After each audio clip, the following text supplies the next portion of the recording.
Halo semuanya, perkenalkan nama saya Muhammad Rosyid. Saya alumni dari Pondok Modern Darussalam Gontor dan saya seorang mahasiswa melanjutkan studi di Wuhan University of Technology di Cina. Saya mengambil International Economy dan hari ini adalah hari yang bersejarah bagi saya karena ini adalah konten pertama saya untuk channel ini. Saya akan ngebahas fokus kepada tentang bisnis, manajemen, dan juga strategi. Dan tentunya adalah konten-konten yang menurut saya ini bermanfaat dan perlu saya sharing di channel ini. Hari ini saya akan memulai langkah baru di mana saya akan membangun legacy atau warisan yang akan tujuannya adalah tidak lain tidak bukan adalah memberi manfaat kepada teman-teman semuanya dan kepada masyarakat luas. Tentunya harapan saya sangat besar sekali pada channel ini, tidak terlalu besar, tapi saya rasa adalah memberikan manfaat yang sebesar-besarnya kepada masyarakat luas dan teman-teman saya khususnya generasi Z. Baik, hari ini saya akan saya akan membawakan satu topik di mana ini penting sekali sebagai generasi Z. Saya akan membahas tentang 10 tips penting atau 10 nasihat penting untuk generasi Z sebelum memasuki sekolah kehidupan atau sebelum memasuki dunia pekerjaan. Saya rasa ini cukup penting untuk dibahas karena teman-teman saya yang pernah saya lihat dan juga saya sendiri khususnya kadang memasuki hal-hal yang tidak perlu untuk dimasukin dan itu juga tidak ada impact untuk masa depan, tidak ada impact untuk kedepannya seperti apa. Tentu saya rasa ini perlu dibahas karena hal seperti ini jarang dibahas sekali. Jadi kita tidak perlu salah langkah dan tidak perlu menghabiskan waktu di suatu yang itu tidak benar. Baiklah, kita akan mulai pada saat ini. Yang pertama adalah pahami bidang Anda. Tentu banyak teman-teman saya lihat adalah bingung di mana bakat saya. Ketika Anda bingung terhadap bakat saya ini harus meneruskan apa, saya ini harus memfokuskan diri saya ini sebagai apa. Tentunya ini sangat membingungkan. Tetapi saya ada beberapa tips di mana untuk menentukan apa bidang Anda. Yang paling utama dalam menentukan bidang Anda adalah bukan yang Anda suka. Tentu ini banyak sekali. Saya pengen kerja sesuai passion dan sebagainya, tapi lupa terhadap passion satu hal. Tetapi ketika menemukan masalah, banyak orang yang mundur karena merasa ini bukan passion saya. Ketika menemukan sebuah kesalahan atau kesusahan, tentu passion ataupun bidang yang betul-betul Anda sukai adalah ketika Anda menemukan sebuah kesusahan, Anda merasa tertantang melakukan itu untuk menyelesaikan itu. Itulah disebut bidang Anda. Saya rasa perlu ditekankan kembali lagi bahwa tidak ada yang instan, tidak ada yang tidak susah. Semuanya itu susah. Oke? Yang kedua adalah pahami konsep ekonomi dasar. Penting bagi kita generasi Z saat ini yang seumuran saya. Generasi Z itu apa? Generasi Z itu yang kelahiran tahun 98 sampai tahun 2013. Itu adalah generasi Z. Pahami konsep ekonomi dasar. Kita balik lagi, pahami konsep ekonomi dasar. Saya memiliki contoh teman saya, ada dua, sama-sama memiliki kemampuan bahasa Inggris yang baik. Yang satu A ini memiliki kemampuan bahasa Inggris yang baik, tapi tidak mengerti tentang ekonomi sama sekali. Dan saya mempunyai teman satu lagi, dia juga memiliki kemampuan bahasa Inggris yang bagus, sekaligus dia memiliki pemahaman ekonomi yang luar biasa. Dibilang luar biasa tidak, tapi dia memahami tentang ekonomi dasar. Yang satu ini, ya sudah, hanya menjadi bakat saja. Hanya menjadi suatu kepandaian saja. Tidak pandai mengolah menjadi sesuatu yang lebih berharga daripada itu.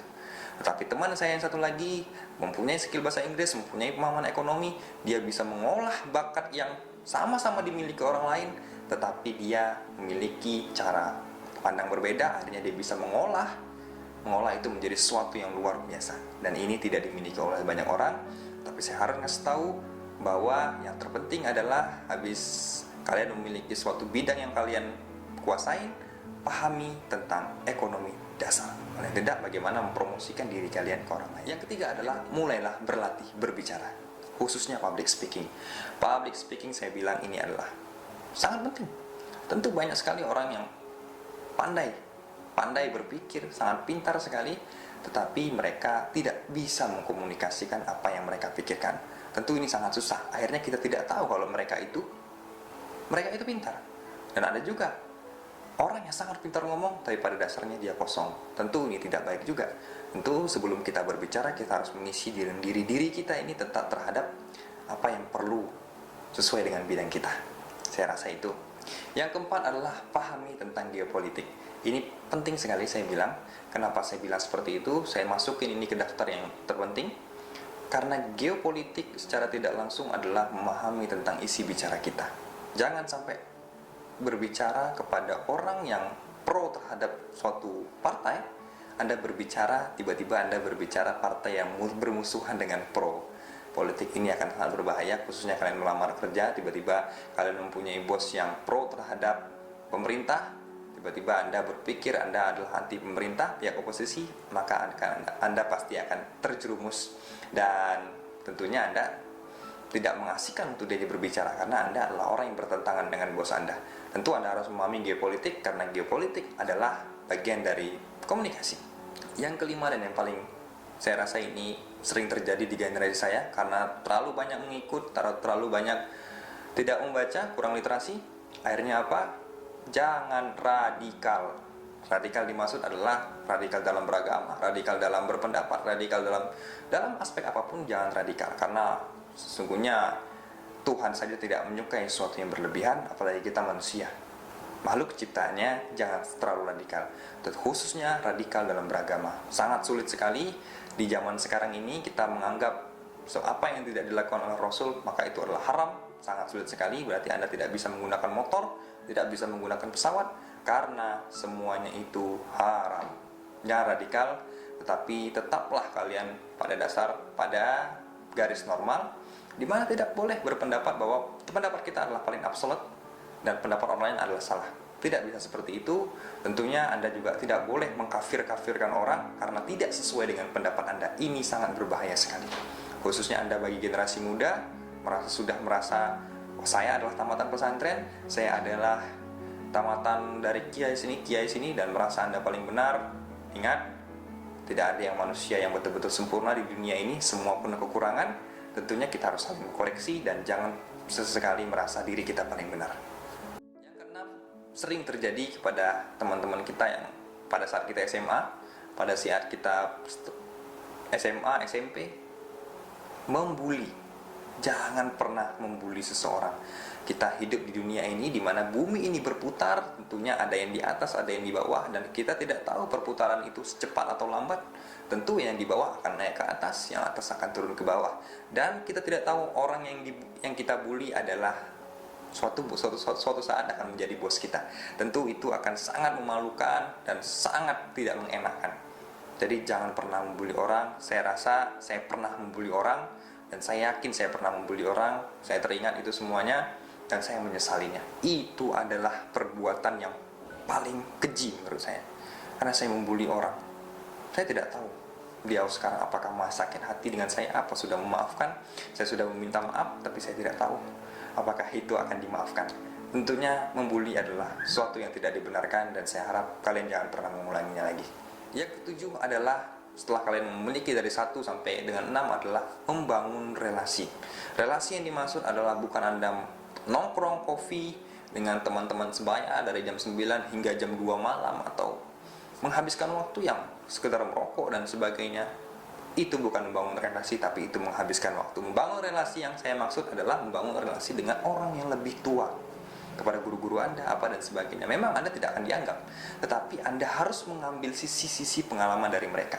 Tentunya ketika kalian mendekati mereka, tentu mereka akan berbicara tentang pengalaman-pengalaman buruk mereka, pengalaman-pengalaman mereka yang saya rasa itu akan menjadi suatu sekolah kehidupan bagi kita. Jadi ketika kita menghadapi suatu masalah yang sama dengan itu, kita tidak perlu mengulangi kesalahan dia lagi, karena kita sudah mempunyai cerita, pengalaman yang diceritakan oleh orang tersebut. Bangun relasi yang lebih tua itu sangat penting. Saya mempunyai teman yang banyak, umurnya lebih di atas 30 semuanya, 30, 40 hingga 50. Untuk mereka banyak menceritakan manfaat-manfaat, menceritakan pengalaman mereka, menceritakan sisi kehidupan yang lebih positif dan lebih enak didengar. Saya rasa membangun relasi perlu dengan orang yang lebih tua. Yang ke-8 adalah coba berbagai hal. Ini adalah salah satu kalimat yang sering diucapkan oleh teman-teman saya yang lebih tua. Saya bilang beliau adalah guru-guru saya. Coba berbagai hal. Karena apa? Katanya kalau misalnya kalian mencoba berbagai hal, tentu akan kalian menghabiskan banyak sekali percobaan, experience kalian bertambah, dan kalian tidak apa-apa, tidak akan ada kesalahan di situ. Tidak ada kesalahan karena tidak ada tanggungan. Tapi ketika Anda sudah menikah, maka pergerakan Anda akan dibatasi. Maka cobalah berbagai hal. Ke-9, ini yang sering terjadi sekali adalah jangan cepat ingin kaya. Tidak ada namanya kaya instan, tidak ada namanya kaya itu cepat setahun 2 tahun, nothing, nggak ada. Kaya itu perlu proses. Kaya itu bukan tujuan, tapi adalah akibat dari perbuatan.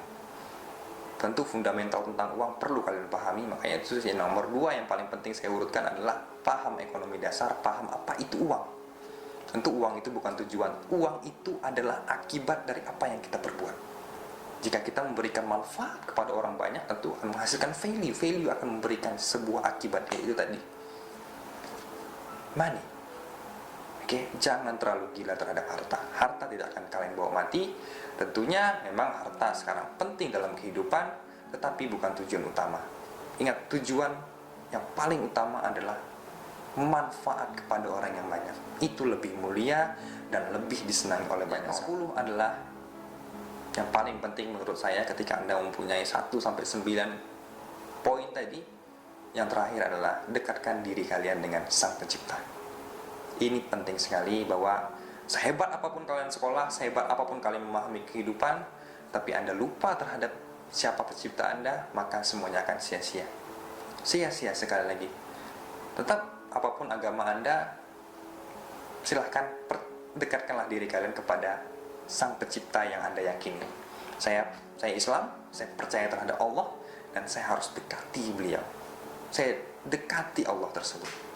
Itu Allah adalah pegangan hidup saya.